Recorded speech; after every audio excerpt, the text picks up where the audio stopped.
This is week 28's tech and productivity updates. Let's get started. On the 9th, OpenAI released ChatGPT 5.6, Sol, Terra, and Luna. So an entire family of models. Sol, which is the flagship model, costs $5 per million input tokens and $30 per million output tokens. This is the same as the previous model, GPT 5.5. This new model also adds something they call ultra reasoning, which basically just coordinates 4 parallel subagents. So burning through a lot of tokens very, very quickly. Terra is one step down. It's the everyday workhorse model. It's $2.50 per million input tokens, $15 per million output tokens. I believe that's the same cost as GPT 5.4, if I'm not mistaken. And then there's also Luna, which is the fastest, cheapest option at $1 per million input tokens and $6 per million output tokens. All these models are available in ChatGPT, Codex, which is also called ChatGPT now, and through their API. These models all promise better performance across coding, knowledge work, science, cyber, yada, yada, yada. We've heard this a million times before. They also supposedly feature better design capabilities compared to previous models, basically less AI slop vibes. So yeah, I think we're kind of all expecting the next model to release. Number goes up, models are released, and everyone is happy about that. Except the real story for me is not the entire press release that we got from OpenAI. Of course, they've got a bunch of trust me bro benchmarks. They bring in a lot of companies to, sing the praises of their newer models, and they've got a bunch of interesting graphs here. The most interesting tables or benchmarks for me are actually on a different website, on the artificial analysis website, where they have a bunch of different benchmarks and metrics and things. This is where I think the real story is to be found.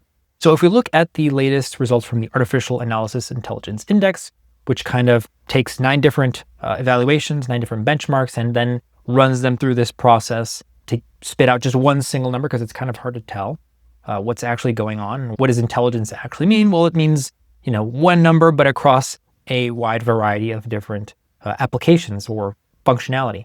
So at the very far left, the top model, top dog, is still Claude Fable 5. Right below that, though, is GPT 5.6 Sol on Max, which is interesting because Fable 5 was supposed to be the super amazing model. That's why the American government had to hold back for a while until they put in some more safeguards. And then just about a week later, OpenAI comes out with GPT 5.6 Sol. It's available and you can access it everywhere. And it's just about as good as Fable 5. But that's not all, because there is another graph I want to show you. But first, there is another bar here, the Claude Opus 4.8 Max, the previous king of coding and just kind of general intelligence, scored a 56. Right below that is GPT 5.6 Terra, which is the workhorse middle of the road model. And then right below that is, of course, GPT 5.5 on extra high. So, okay, there really wasn't anything all that spectacular about Anthropic's releases then, because OpenAI was able to very quickly catch up. However, here is the other graph I want to show you. It's this graph, the cost per intelligence index task. It is how much it costs per task on average to actually run their artificial analysis index. And on the very far right-hand side, we have Claude Fable 5 with an average of $2.75 to actually run each task. Below that, we have Opus 4.8 on Max. Below that, Claude Sonnet 5 on Max. We have to skip a couple of models to actually get to the latest OpenAI models. Here's GPT 5.6 Sol on Max at $1.04. Below that is the previous model, 5.5 on extra high, not even $1, 86 cents. And if we move down a little bit further, we get 5.6 Terra on Max at 55 cents. When you compare these prices and then you look at the intelligence, you're getting basically the same thing for almost a third of the price. That's ridiculous. So that's, to me, the biggest story here. It's not all the benchmarks and all the demos and all the glazing that the company is doing. It's that OpenAI has apparently been able to release 3 models that are ridiculously well-performing and also ridiculously inexpensive, especially compared to Anthropic's models. Why would you be using any of Anthropic's models at this point? I guess is the real question. That's the biggest takeaway for me from all that I saw from the press release. And if we go through the rest of the press release, there's a bunch of other interesting things, benchmarks and such. But really for me, the biggest takeaway is the 5.6 family of models that OpenAI just released is about as powerful as Anthropic's latest models, but at a significant price reduction. That's it. It's kind of the whole takeaway. Not only that, there's another graph I didn't show, but it has to do with the speed. So how long it takes to actually complete a task. It's not just enough that it's, performs well at a task or that it costs very little to actually complete the task. It's how long it takes the model to actually complete the thing. And there too, 5.6 just completely dominates the leaderboards. It is a faster, cheaper, very capable model, and I think it competes really, really well. So I think, unfortunately, Anthropic is put in a very tricky situation where they're going to have to play catch up now, because all of this marketing and hype for their new Mythos and Fable models doesn't actually seem to be playing out, unfortunately. It's great that they've got a really powerful model, and it's probably still the top model, but if nobody has access to it except Fortune 500 companies because they've got very deep pockets, then it doesn't really matter all that much. However, everyone can actually access 5.6 if you've got a couple of bucks to get a ChatGPT subscription or just want to pay for tokens, and it's pretty cheap. So that to me is really the story for today. Okay, next, Meta ships Muse Spark 1.1. It's just a slight improvement on their original Muse Spark model. It focuses more on agentic tasks, stronger agent and computer use behavior. It also features stronger multimodal capabilities. So it seems like Meta, alongside Google, are really doubling down on multimodal capabilities. That is their strength because they have access to a lot of media, obviously running Facebook, Instagram, and now WhatsApp. They've got access to everyone's videos and photos and audio, and they can train their models to be really good at this. So if you're looking for that type of a thing, Muse Spark is definitely an interesting model. Next up, Claude adds AI usage reflection dashboard. You can think of this a little bit like Apple's screen time review thing, where it kind of just lets you know, hey, this is how much you've been using the app. In this case, how much you've been using Claude. The idea is that we become more conscious of AI usage, and then also they track what types of things you do inside Claude, so they can tell you, hey, you're using a lot to draft emails, to help you with your homework, to come up with getaway weekend plans, whatever it might be. And so the idea is kind of both to help you reflect on if you're using AI in the best way possible in your life, and also if there are areas of opportunity where you could be using AI more effectively. So it's available in beta for all users that have memory enabled, because obviously you've got to be able to keep track of all your usage if it's going to be able to show you what it is. So here's what that looks like. You're going to get this little additional tab called Reflect, and then you get a summary of, your time with Claude, how much you've been using it, how many conversations, when you're most talking to Claude, what kinds of things you're talking about. There was another section here. Yeah. So what you spent your time on. So it just kind of groups your activity. Pretty interesting. I'd not thought to do this for my own AI usage. I'm sure it's going to give Anthropic a lot of interesting insights into how they can improve the product, additional features, what people really want out of their models. But just as a user, it's also kind of interesting. And you could probably definitely build this yourself if you want to. You don't have to use Anthropic's models, but kind of an interesting approach here.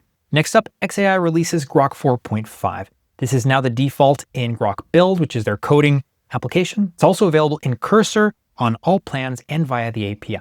XAI and Cursor obviously have some sort of a business relationship. I think at some point XAI was looking to acquire Cursor. I don't know if they actually went through with that, but it makes sense why Cursor is now so closely aligned with the new Grok 4.5 models. So it's been trained with a focus on engineering and coding. The API price is actually pretty good. It's $2 per million input tokens, $6 per million output tokens. It's available for free for a limited time in Grok Build, their own app, and Cursor. And it is also not yet available in the EU. So we get a bunch of benchmarks as usual: Deep SW 1.1, SW Marathon, Terminal Bench 2.1, SWE Bench Pro. And honestly, it's not at the top of the pack, it's somewhere in the middle and for most of these benchmarks. But what's interesting is the cost, because they're comparing it to GPT 5.5 on extra high, Opus 4.8 on max reasoning. And if these benchmarks are to be believed, it's actually pretty decent. When you look at the price, it's more than decent. It's actually a really good deal. And that remains to be seen if it's actually as performant as they're claiming. But given the amount of computing power that XAI has at their disposal, I honestly wouldn't doubt them, especially with that relationship that they have with Cursor, where they have access to all those great user repositories and code bases to train this model on. So if they're able to really squeeze out as much performance as they say, I think that'd be a really big win for XAI. So definitely have to test this out myself. I haven't gotten a chance to get hands-on with it, but I will check it out and maybe you should too. Next up, OpenAI launches GPT-5.1, which is their first full-duplex voice model. By full-duplex, they mean the model can talk and listen at the same time. It promises more natural interruptions, pauses, back and forth than the previous turn-based model. This is now the new default voice model if you have a Go, Plus, or Pro subscription. I believe Free also has access to it, but a slightly smaller model. And then also, depending on the reasoning level that you set ChatGPT for, you're going to get different versions of the model. Another interesting thing about this model is that it's able to make use of GPT 5.5 behind the scenes. You're having a conversation and you ask something that the model can't handle because it's not quite as intelligent as some of the other models. But what it can do is it hands off that request to a more intelligent model and then just continues the conversation. When it gets a reply from the more intelligent model, it's able to incorporate it into the conversation. So that's pretty cool, striking the balance between speed, because it is ridiculously fast at actually responding in real time, and then handing off those more complex tasks to another model and being able to bring them back in is really, really cool. So for instant and mini use, it's going to use the GPT 5.5 instant version of the model to actually handle that offloaded thinking. If you set it to high and medium, it's going to use GPT 5.5 thinking. This is rolling out globally on web, iOS, and Android. API access is planned, but there is no pricing announced yet. I imagine, like most of the other voice models, it's going to be probably very expensive. If you haven't had a chance to try it out, like I said, it's available also on ChatGPT Free. It's much better than the previous voice model that they had, where you talked and then it would listen, you had to stop and then it would answer, and you got used to that. But once you try this model out, the ability to have a conversation with the AI that feels more like a phone call in real time, like they're actually responding and going back and forth, it feels like really crossing a threshold. And I don't think it's going to be easy to go back to the turn-based voice communications after this model. So definitely check it out if you haven't. Next up, Notion launches their Agents iOS app. It's a standalone app for starting or checking Notion agents from anywhere. So Notion, again, doubling down on AI at this point. I don't even really know what they do anymore. It's hard to imagine that just a couple years ago, they were really at the top of the game in terms of note-taking apps. And now they're all in on AI, and they're almost like trying to become Linear 2.0 or something like that. So interesting if you happen to use Notion and you like their agents usage. I'm sure some people do, but I think Notion is honestly just kind of in this weird transition period where they're not quite a notes app, not quite a task management app, not quite an AI company, some weird mix of all those things.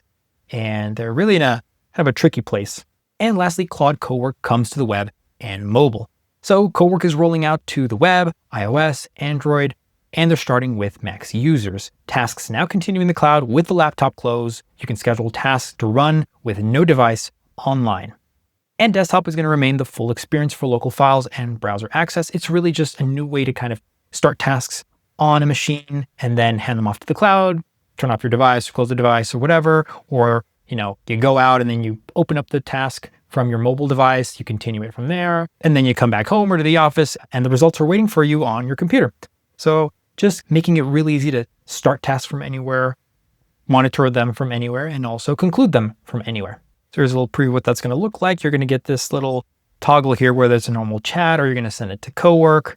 And then on the mobile device, a similar kind of a thing where you're going to be able to see the different tasks you have running. If it needs your approval for anything, you'll be able to do it there. I'm sure you'll get pings if it needs your attention on anything. So it's kind of nice. And pretty much the way that it works now with the Codex or ChatGPT Work app, where on the mobile version of ChatGPT, you can also do the same thing. You can kickstart projects or tasks. You can view any ongoing work that's happening on your local machine, and also do stuff in the cloud and check on it from either the desktop version or the mobile version. So Anthropic is also catching up to OpenAI in the ability to hand off tasks from various devices as well.